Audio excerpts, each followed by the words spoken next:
میں نے زندگی میں بہت دفعہ ماں باپ کو یہ کہتے سنا کہ اولاد بے شک آزمائش ہوتی ہے، لیکن وہ کہتے ہیں کہ یہ شاید ہماری قسمت میں ایسی خراب اولاد ہی لکھی ہوئی تھی، یا ہماری تقدیر یا ہماری قسمت شاید خراب تھی کہ ہماری اولاد ایسی ہی نکلنی تھی۔ اور میں نے یہ بھی دیکھا ہے کہ اپنی زندگی میں بار بار آپ نے بھی چیز نوٹ کی ہوگی کہ ہم اولاد کے معاملے میں نا بہت جلدی ہم دعا تو کر دیتے ہیں،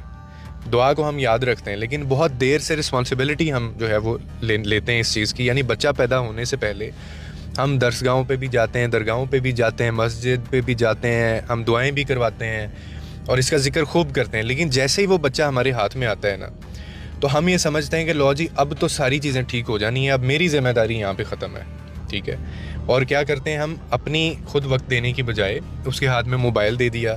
اس کے سوالوں سے گھبراتے ہیں، ہم اس کو وقت نہیں دیتے، اس کو ٹائم نہیں دیتے، لیکن اس کی ضدیں ساری پوری کرتے ہیں اور اس کے ساتھ بیٹھ کے بات نہیں کرنی، ضدیں ساری اس کی پوری کرنی ہے، اور یہ بھی چاہتے ہیں کہ بڑا ہو کے وہ ہماری عزت کرے اور ادب اور احترام سے ہمیں جواب دے۔ اور جب وہ بچہ بڑا ہو کر بدتمیز نکل آتا ہے یا وہ والدین کی بات نہیں مانتا، وہ غصہ کرتا ہے یا وہ ہاتھ اٹھا لے کبھی گھر، یا ہمارا سکون اس سے برباد ہو، تو ہم فوراً ایک ماں باپ نا جملہ بولتے ہیں، اور وہ جملہ کیا ہوتا ہے؟ ہماری تو قسمت ہی خراب تھی جی،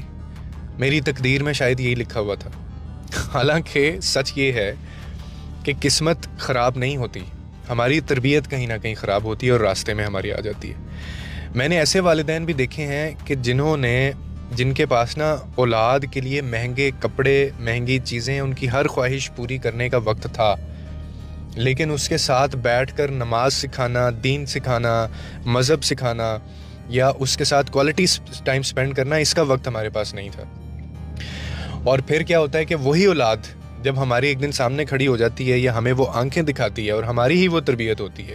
تو یہ ہم اللہ کے اوپر ڈال دیتے ہیں۔ ہم کہتے ہیں کہ یہ سوسائٹی ایسی ہو گئی ہے گندی، اللہ جو ہے وہ آزمائش ہے جی، اولاد آزمائش ہے۔ حالانکہ آزمائش کے لمحے وہ تھے جو ہم نے خود چھوڑ دیے، اور اسلام نے ہمیں یہ نہیں سکھایا کہ اولاد کو صرف پیدا کر دو اور پھر جو ہے وہ آپ اس کو زمانے کے رحم و کرم کے اوپر چھوڑ دو، یا پھر آپ دنیا جو ہے وہ اس کو کرنے دو جو اس کے ساتھ کرتی ہے۔ آپ کا کام تھا کہ اللہ کا خوف اس کے دل میں ڈالنا ہے، انسان کی قدر آپ نے سکھانی تھی، والدین کا احترام آپ نے اس کے دل میں ڈالنا تھا، مگر ہم نے تربیت کا کام کس پہ چھوڑ دیا؟ اسکول، معاشرے اور یونیورسٹیز کے اوپر، یا وہ ٹک ٹاک کے اوپر۔ ہمیں صرف خود ماں باپ کہلوانے کا بڑا شوق ہے، ہم بڑے مطمئن ہوتے ہیں جی میں باپ ہوں، میں ماں ہوں، اس کے علاوہ ہمارا کوئی رول نہیں ہے، یعنی اس کو زندگی دنیا میں لے کے آنے کے علاوہ ہمارا کوئی رول نہیں ہے۔ تو جب ہم یاد رکھیں اپنی کوتاہیوں کا بوجھ تقدیر کے اوپر ڈال دیتے ہیں نا، تو پھر اصل میں ہم خود بری ذمہ ہو رہے ہیں۔ اور آج اگر میں دیکھیں ایک فرد اگر میں ہوں، بہت سارے اور لوگ ہیں اس دنیا میں جو کنٹریبیوٹ کر رہے ہیں، تو آپ